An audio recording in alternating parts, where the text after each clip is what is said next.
اور بندوں کے حقوق کی ادائیگی میں بھی کوتاہی جو ہے وہ نہیں ہونی چاہیے۔ اس حوالے سے بیوی کے اوپر جو شوہر کے حقوق ہیں، یعنی اس کی اطاعت کرنا، اس کی بات کو ماننا، اس حوالے سے چند احادیث بیان کرنا چاہوں گا۔ میرے آقا صلی اللہ تعالیٰ علیہ وسلم کی زبان اقدس سے نکلے ہوئے کلمات جو وحی خدا بندی ہیں، جیسا کہ اللہ نے فرمایا وما ينطق عن الهوى ان هو الا وحی یوحی، کہ محمد مصطفیٰ صلی اللہ تعالیٰ علیہ وسلم جو کچھ بھی بولتے ہیں اپنی مرضی سے نہیں بولتے، وہ اللہ کی طرف سے وحی ہوتی ہے۔ تو اس حوالے سے چند حدیث کا تذکرہ کرنا چاہوں گا۔ حدیث پاک میں آتا ہے حضرت حسین بن محسن رضی اللہ تعالیٰ عنہ،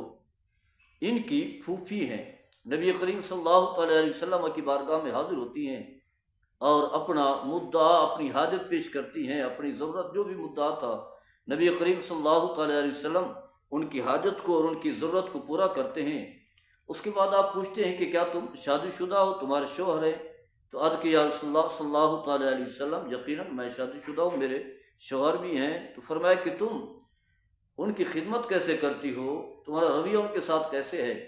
تو عرض کہ یا رسول اللہ صلی اللہ تعالیٰ علیہ وسلم میں ان کی ضرور خدمت کرتی ہوں، جو ممکن ہے مجھ سے، جتنا ممکن ہے میں ان کی خدمت میں کوئی کوتاہی نہیں کرتی۔ ہاں جہاں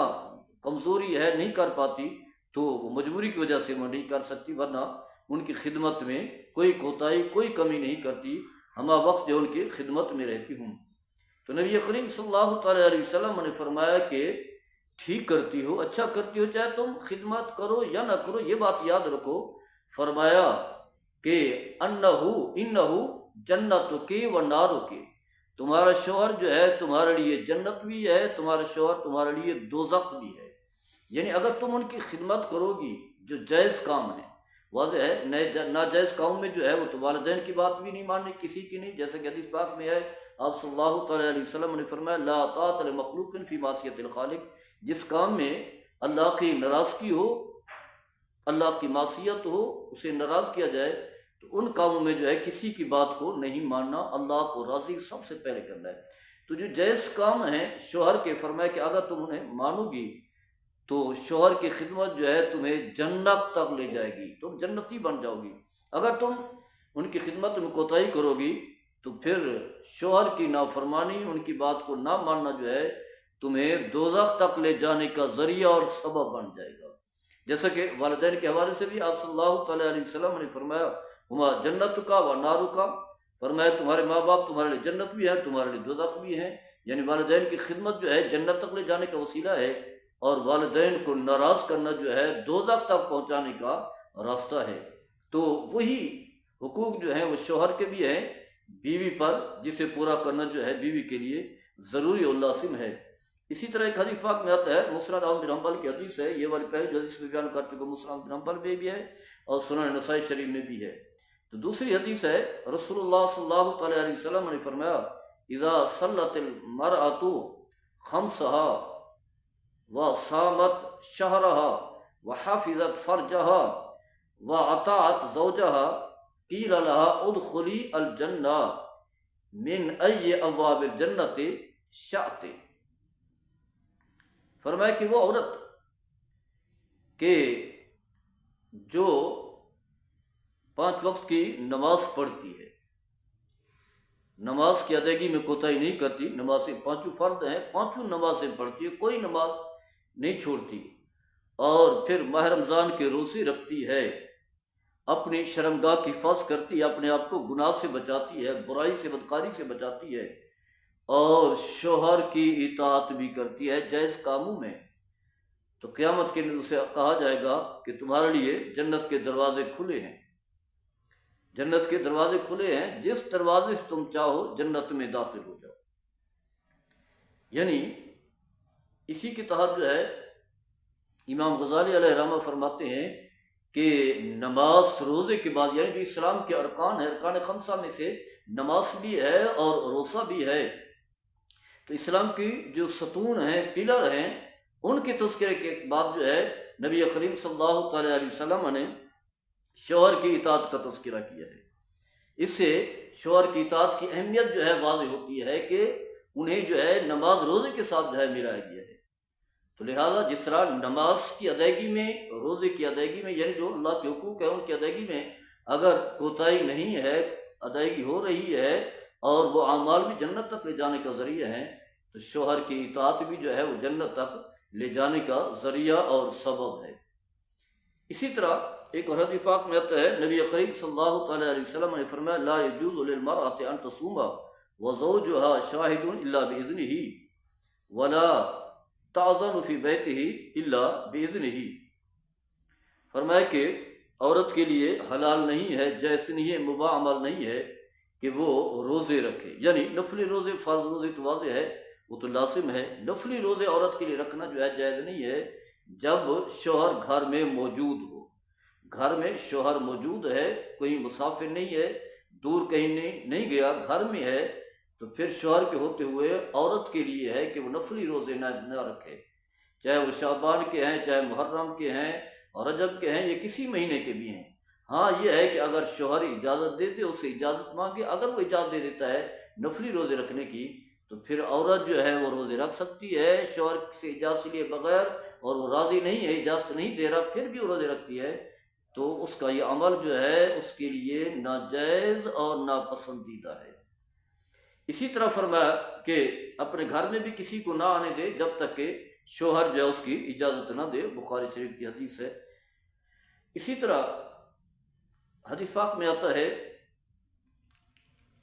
نبی کریم صلی اللہ تعالیٰ علیہ وسلم کی حدیث مقدس، حضرت معاذ بن جبل رضی اللہ تعالیٰ عنہ جب شام گئے تو دیکھا شام میں جو ہے جو بادشاہ وقت ہیں لوگ جو ہے انہیں سجدہ کرتے ہیں، واضح غیر مسلم ہیں، ان کے آگے سجدہ ریز ہوتے ہیں اور ان کا اس انداز سے جو ہے احترام کرتے ہیں سجدہ کرتے ہوئے۔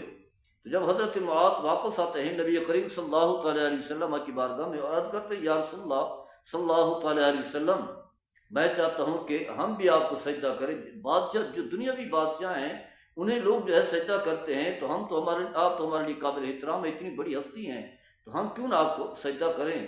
تو نبی کریم صلی اللہ تعالیٰ علیہ وسلم حضرت معاذ بن جبل رضی اللہ تعالیٰ عنہ کی اس بات کے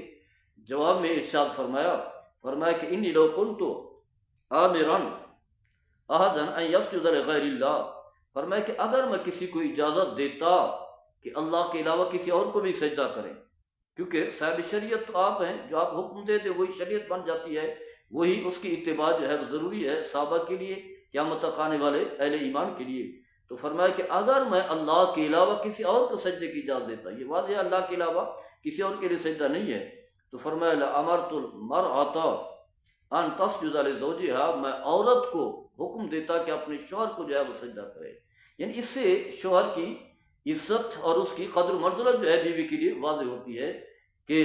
بیوی کے لیے جو قابل احترام جو ہے وہ شوہر ہے۔ تو فرمایا کہ اگر میں کسی کو اللہ کے علاوہ کسی اور کو سجدے کی اجازت دیتا، جائز تو نہیں ہے، کسی کے لیے اجازت نہیں ہے، اللہ کے علاوہ وہی سجدے کے قابل ہے، لیکن فرمایا کہ اگر میں کسی اور کو اجازت دیتا تو وہ عورت کو دیتا۔ فرمایا والذی نفس محمد بیدہ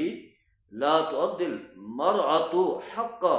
ربها حتی تؤدی حق زوجها، فرمایا اس ذات کی قسم جس کی قبضہ قدرت میں میری جان ہے، یعنی اللہ کی قسم، کہ عورت جو ہے اس وقت تک اپنے رب کا حق جو ہے پورا نہیں کر سکتی جب تک کہ شوہر کا حق جو ہے وہ ادا نہ کرے۔ یعنی اگر بیوی اپنے شوہر کو راضی رکھتی ہے، اس کے جو جائز حقوق ہیں انہیں پورا کرتی ہے، تو اب وہ اللہ کے حقوق کو بھی پورا کرنے والی ہے۔ اگر شوہر کے حقوق کو ادا کرنے میں کوتاہی کر رہی ہے تو پھر وہ اللہ کے حقوق کو بھی پورا نہیں کر رہی، جیسا کہ حدیث پاک میں بھی آتا ہے، نبی کریم صلی اللہ تعالیٰ علیہ وسلم نے فرمایا اور رضا رب فی رضا الوالد و سخط رب فی سخط الوالد، فرمایا کہ اگر ماں باپ راضی ہیں تو اللہ بھی راضی ہے، والدین ناراض ہیں تو اللہ بھی ناراض ہے۔ تو اسی سی بات بھی ثابت ہوتی ہے کہ اگر شوہر کو آپ نے راضی رکھا، خوش رکھا، اس کے جائز حقوق کو پورا کیا، تو سمجھ لیں کہ اللہ کے حقوق بھی پورے ہو رہے ہیں، اور جو اللہ کے حقوق ادا کر رہی ہیں وہ بھی اللہ کی بارگاہ میں مقبول ہیں۔ آگے چل کر کے اسی حدیث کے ساتھ آپ صلی اللہ تعالیٰ علیہ وسلم نے ارشاد فرمایا وَلَوْ سَأَلَهَا نَفْسَهَا وَهِيَ عَلَىٰ قَطَبٍ لَمْ تَمْنَعْهُ، فرمایا کہ اگر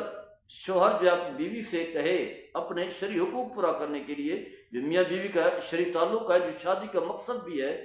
تو شوہر اپنی بیوی سے کہے شرعی حقوق کے لیے، اور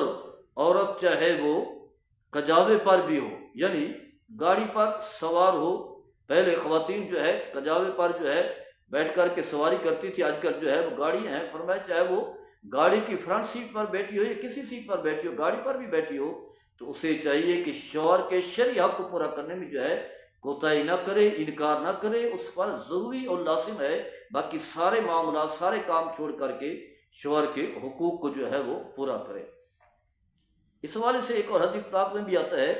نبی کریم صلی اللہ تعالیٰ علیہ وسلم سے حضرت عائشہ صدیقہ رضی اللہ تعالیٰ عنہ نے پوچھا کہ ای الناس